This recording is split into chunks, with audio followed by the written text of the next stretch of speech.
자, 이렇게 첫 번째 미국 대선과 관련 주들 종목 살펴봤고요. 이제는 두 번째 이슈로 넘어가 보도록 하겠습니다. 저희가 준비한 두 번째 안건입니다. 자, 엔터입니다. 엔터의 반등은 언제쯤 나올까요? 지금 빅4 엔터주들이 연초 대비해서 최대는 반토막까지 나 있는 상태입니다.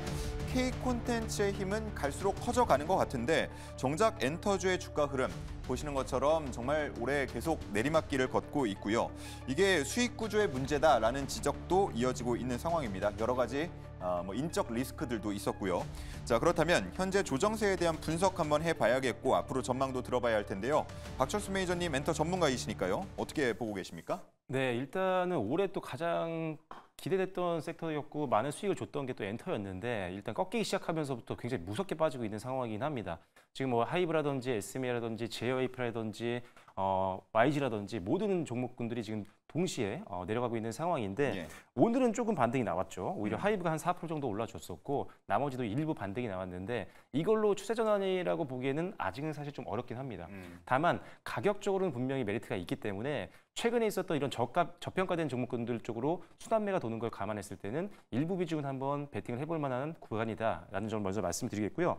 일단 가장 문제가 됐었던 게 이런 기대가 되는 부분은 공연 모객수가 증가하고 있다는 겁니다. 사실 뭐 올림픽이라든지 이런 것들을 피해서 행사도 안 했었거든요. 근데 일단 그런 것들이 끝났기 때문에 공연 모객수가 앞으로 증가를 계속 하반기에 해줄 거고요. 실제로 작년 대비했을 때 모객수는 한 30% 가까이 늘 걸로 보고 있습니다. 그렇다면 공연이라든지 이런 수익이 늘 수밖에 없다는 거죠. 그래서 작년 대비해서도 좀 더 기대감을 가질 만한 게 있다. 그래서 상반기 지나고 나서부터 있었던 실적에 대한 우려감은 조금씩 회복이 될 겁니다. 그래서 2분기가 대부분 다 가장 실적이 낮았던 저점이다라고 보시면 될 것 같고요. 그리고 음반에 대한 문제들이 있는데 사실 역시나 음반도 마찬가지입니다. 지금 예전엔 공구가 많이 했었잖아요. 예. 팬들이 소수의 그렇죠. 팬들이 공구를 해가지고 사재기를 많이 했습니다. 근데 이제는 시대가 좀 많이 바뀌어서 이제는 뭐 조금씩 사는 거죠. 그런데 좋은 건 뭐냐면 오히려 공구를 안 하기 때문에 판매량 전체 늘었지만 사는 사람 숫자는 늘어났어요. 예. 그러니까 팬들은 더 늘어났다는 거죠. 그렇다면 여기서 나오는 부가수익은 나중에 더 많이 나올 수가 있습니다. 그래서 일단 팬들이 더 늘었다는 점에 초점을 맞추셔야 된다라고 말씀을 드리겠고요. 역시나 음반매 스킬도 올림픽 이후로 많이 바뀌었기 때문에 역시나 2분기보다는 하반기 때 더 기대감을 좀 가지시면 될 것 같습니다. 그리고 일단은 이런 어닝 쇼크도 있었지만 방금 말씀 주신 무슨 오너 리스크라든지 이런 사건 사고들이 좀 많았는데 이건 사실 어떻게 예측 불가능한 좀 범위이기 그렇죠. 때문에 그렇지만 이런 것들을 감안하더라도 일단 가격적으로는 충분히 메리트가 있는 구간이다라고 보고 있기 때문에 가장 중요한 건 이 안에서도 4대 기획사를 넘어서 전체적인 기획사가 보면 실적이 2분기 찍고 바닥을 찍고 올라오는 기업들이 있고 아닌 기업들이 있습니다. 예상 컨센서스만 받아 나오는데 올라가는 기업들 위주로 보시고요. 그리고 최근에 하락 추세가 좀 멈춘 기업들 위주로 보시면 좋을 것 같습니다. 네, 지금 뭐 보면은 연말 콘서트 예약들 하나둘 받고 있고 또 추석 연휴 앞두고는 보통은 영화나 방송 같은 종목들이 꼭 주가가 안 오르더라도 기사는 한두 줄 나오기 마련인데 지금은 조금 관심에서 멀어져 있는 것 같습니다. 하지만 이걸 반대로 말하자면 분명히 기회가 될 수도 있다라는 측면에서 오늘 저희는 주목을 해보고 있고요. 그렇다면 우리 양쪽에 있는 매니저님들이 가지고 온 탑픽 종목은 뭔지 지금 바로 확인해 보겠습니다. 자, SAMG 엔터, 이른바 쌈지 엔터가 나왔고요. 그리고 큐브 엔터입니다. 각각 매력도를 한번 들어볼까요? 예, 삼지엔터라고 하면은 대표적으로 3D 애니메이션 제작 회사라고 알려져 있는데요. 2000년에 설립을 해서 22년도에 상장을 한 회사죠. 대표적인 IP로는 최근에 이슈가 있는 캐치 티니핑을 갖고 있습니다. 이 캐치 티니핑 같은 경우는 지금 이제 주요 IP로 제가 설명을 드렸었는데 이것을 바탕으로 영화를 제작을 했습니다. 사랑의 핫쇼핑이라는 영화를 제작을 했는데 최근 이게 굉장히 흥행에 성공을 했습니다. 우리나라부터 지금 개봉을 했는데 지난달에 개봉을 했거든요. 현재 누적 관객수가 94만 명을 돌파를 했습니다. 2013년도에 뽀로로 극장판 93만 명이었는데 그 수치를 돌파하는 기록을 현재 세웠고 지금 이게 시리즈별로 나오고 있거든요. 캐치 티니핑 같은 경우는 시리즈화로 지금 제작이 되고 있고 이것은 지금 국내에만 국한되어 있는 게 아닙니다. 아까 말씀드렸다시피 캐치 티니핑 같은 경우는 중국 시장에도 진출을 했습니다. 보통 이제 한국에 먼저 출시를 하고 1년이라는 텀을 두고 중국에 출시를 하는데 중국 같은 경우는 지금 시리즈 3까지 반영이 된 상황이고요. 주요 OTT에서 1위를 기록을 하고 있다고 알려져 있습니다. 아까 말씀드렸다시피 영화가 매직이라고 했는데 사랑의 하츄핑 같은 경우는 지금 중국 15일 개봉을 앞두고 있습니다. 지금 중국 연휴, 황금 연휴죠. 이 황금 연휴를 타겟팅을 한 것 같은데 어느 정도 지금 성과가 기대되고 있는 시점이고 지금 국내 같은 경우도 94만 명이라고 말씀드렸었는데 사랑의 하츄핑 같은 경우는 손익분기점이 70만 명입니다. 이미 손익분기점을 넘어섰다라고 말씀드리고 싶고 중국 모멘텀도 남아있기 때문에 기대감이 더해질 것으로 보고 있습니다. 하반기에는 또 추가적으로 IP가 4-5개 정도 추가로 제작될 예정이라고 했는데 하반기에도 그 얘기는 뭐냐면 모멘텀이 다양하다라고 이해할 수 있겠고 뿐만이 아니라 GS 리테일하고도 다양한 협업을 통해서 매출 증대하려는 발표를 했기 때문에 하반기에도 기대가 되는 회사입니다. 네, 좋습니다. 최근에 주변에도 보면은 자녀 손잡고 영화관 따라갔다가 부모님들이 눈물 찔끔 흘리고 나온다는 그 영화인데 실제로 인기가 상당히 많다고 하고요. 중국에서도 개봉을 했을 경우에 기대되는 부분들 설명을 잘 해주신 것 같습니다. 자, 다음은 큐브엔터입니다. 큐브엔터 어떤 점이 매력이 있습니까? 일단 하나만 말씀드려도 매력적인데 예. 아까 3사나 뭐 빅4 기업들 같은 경우는 실적이 아직은 좋지는 않거든요. 이제 하반기 때 회복이 되고 있는 건데 큐브엔터는 계속 좋았습니다. 계속 좋았어요? 상반기에도 좋았거든요. 작년보다 계속 좋습니다. 예. 지금 잠깐만 이제 보여드리면 일단 그 전에 일단 사업부가 개편이 됐어요. 좀 어제 제가 이제 VT를 소개해드렸었잖아요. 네. VT 화장품 회사인데 이 회사와 큐브엔터가 원래 관련된 회사입니다. 가족 회사인데 지금 어떻게 지분 무기가 바뀌고 있냐면 큐브엔터가 VT에 투자하고 있던 지분을 다 이제 회수를 하고 있는 상황이고 예. 큐브엔터가 VT에 투자하고 있던 거를 회수해서 VT는 이제 화장품에 집중하겠다. 큐브엔터는 지금 엔터에 집중하겠다. 이렇게 확실하게 지금 집중을 보이기 위해서 구조 개편을 하고 있는 상황이거든요. 그래서 지금 차트를 보여주시면 좋을 것 같은데 최근에 이제 지분율을 보면요. 강승문 대표 외에 이제 4인으로 바뀌었습니다. 그전에는 원래 VT가 가장 많은 지분을 갖고 있었거든요. 근데 지금 지분 구조가 그렇게 바뀌어 있는 상황이기 때문에 이제는 엔터 쪽에 좀 더 집중을 해서 뭔가 더 멋진 사업을 좀 영위할 수 있겠구나라는 기대감이 더 높아지고 있습니다. 그래서 그전에는 너무 여러 가지 사업을 하기 때문에 평가를 하기가 좀 애매했던 부분들이 분명히 있었거든요. 이제 엔터 종목으로 한번 더 기대해 주시면 좋을 것 같고요.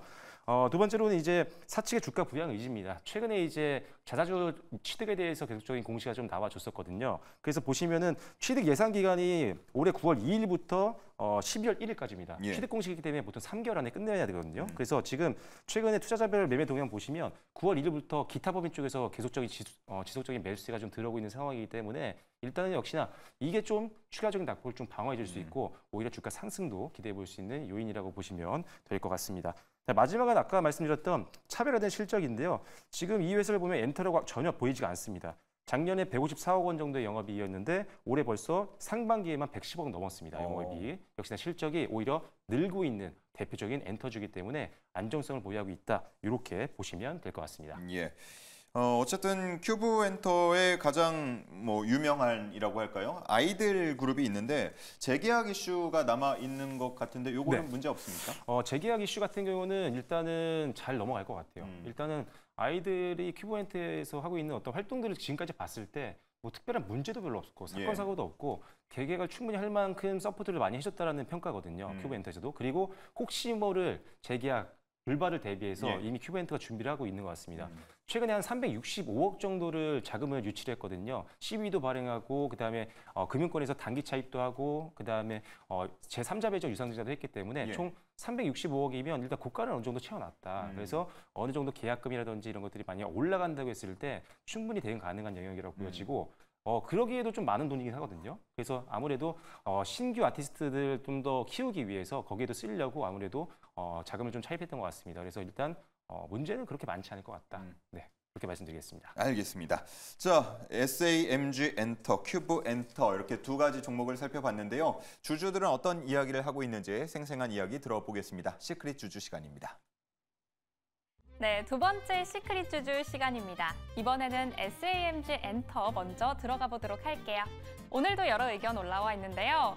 나 초딩인데 동년배들 하츄핑 좋아서 환장한다 라는 의견 올라와 있습니다.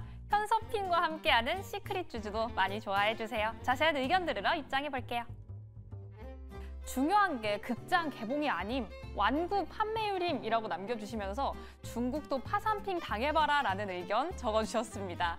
워낙에 관련 제품이 많기 때문에 다 사면 파산핑이다라는 별명도 붙어 있는데요. 이에 따른 전망도 잠시 뒤에 만나보시죠. 다음 의견도 함께 볼게요. 실적을 생각해봐라. 상장 때보다 더 간다라고 남겨주시면서 하반기 티니핑뿐만 아니라 여러 모멘텀도 남겨주셨습니다. 하반기 실적 어디에 기대해봐야 될지도 잠시 뒤에 만나보시죠. 다음 종목 토론방 큐브엔터 입장해보겠습니다. 여기는 살짝 반응이 다른데요. 거래량 눈물 난다. 아이들 어쩌냐. 역시 이 이슈가 있네요. 자세한 의견 들으러 입장해보시죠. 큐브가 글로벌 오디션 개최 대박이에요 라고 남겨주셨는데요. 창사 이래 최초의 글로벌 오디션이라고 합니다. 과연 해외 매출 기대해 볼 수 있을지도 잠시 뒤에 구체적으로 만나보시죠. 마지막 의견도 함께 보겠습니다. 소연이랑 아이들 재계약이나 해라. 역시 이 이슈가 다시 한번 언급이 되네요. 과연 구체적인 의견 한 번 더 들어보러 지금 만나보시죠. 네, 종목 토론방에서 나오는 얘기들 한번 살펴봤는데요. 초등학생인데 동년배들이라는 표현을 쓰는 걸 보니까 역시 거짓인 것 같습니다. 초등학생이 동년배라는 표현 잘 안 쓸 것 같은데 이렇게 종목 토론방에는 좀 다양한 얘기들이 항상 나오는 것 같아요. 재밌죠? 예. 자, 그래서 한번 의견들을 살펴보면요. SAMG 관련해서는 역시나 뭐 중국 쪽 시장에 대한 기대감 내비치고 있고 실적 생각해보면 상장 때보다 훨씬 더 잘 갈 것이다라고 하고 있는데 정말 이게 기대대로 오면 주가가 어느 정도로 갈지도 많이 궁금해집니다. 일단 이 애니메이션, 이제 키즈를 타겟으로 한 회사들 같은 경우는 글로벌로 진출해야 됩니다. 예. 무조건 해외로 나가야 돼요. 국내 시장은 작기 때문에 무조건 글로벌로 나가야 되는데 대표적인 사례가 하나 있죠. 아기상어, 핑크퐁 만든 삼성출판사 굉장히 잘 갔습니다. 예. 지금 삼지엔터도 중국 시장을 본격화해가지고 글로벌로 진출하겠다는 그런 계획이 있는데 주가가 5만 원까지 갔었어요. 상장 이후에 5만 원까지 갔었다가 계속 내려오면서 지금 17,000원까지 와 있는데 지금 굉장히 기업의 밸류 대비 저평가 상태다라고 보고 있고요. 아까 지금 문구 완구 관련 내용도 있었는데 맞습니다. 사실 가장 중요한 거는 이 IP를 활용한 수익 사업이에요. 그중에 메인이 문구 완구입니다. 장난감 얼마나 비쌉니까? 명절이 무섭죠? 정말 비싸요. 정말 비싼데 삼지엔터도 지금 다양한 문구 사업을 전개하고 있기 때문에 당장의 수익 사업은 뭔가 빛을 발하기는 어렵겠지만은 중국 시장을 점령을 통한 본격적인 수익 사업은 내년부터 어느 정도 예상이 되고 있는 시점이다. 그 얘기는 뭐냐면은 지금 사야 됩니다. 미래 사야 되는 시점이고 지금 바닥에 있을 때 여러분들이 분할 매수 관점으로 보면 좋을 것 같고 아까도 말씀드렸지만은 중국에 15일 날 지금 개봉 예정이 있기 때문에 어느 정도 상승 모멘텀도 더해질 수 있는 부분이 있습니다. 예, 좋습니다. SAMG 엔터 과연 어느 정도까지 목표가 보시는지도 궁금한데요. 잠시 후에 들어보도록 하고요. 자, 큐브엔터 관련해서 재계약 이슈는 앞서서 제가 질문을 드렸었고 글로벌 오디션을 개최해요? 네, 일단은 지금 7개국 13지역에서 글로벌 오디션을 하는데 큐브엔터가 사실 처음 하는 거거든요. 항상 제가 큐브엔터를 보면은 아이들이 워낙 또 여자아이들이 유명하다 보니까 좋긴 했지만 문제가 뭐였냐면 여자아이들에 대한 의존도가 너무 높았다는 게 좀 아쉬운 부분이었습니다. 근데 이제 오디션도 하고 기존에도 좀 뽑아놨던 다른 가수들도 많이 있기 때문에 이번 오디션을 통해서 신규 아티스트들이 좀 더 많이 늘어나 준다라고 한다면 IP도 좀 대량으로 확보하면서 지금까지 있었던 이 의존도를 좀 낮추는 즉 리스크가 줄어들면서 추가적인 상승을 좀 기대해 볼 수 있다는 판단이고요.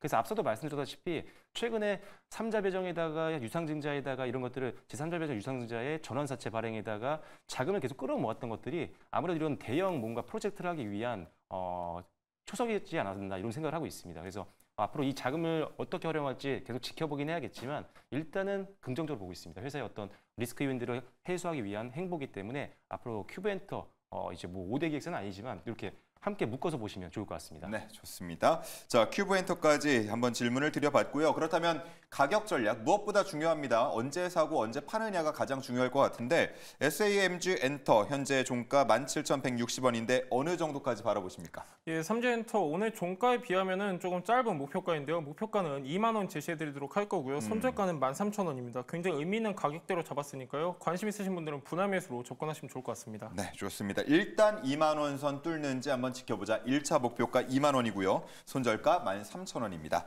큐브엔터는 어떻습니까?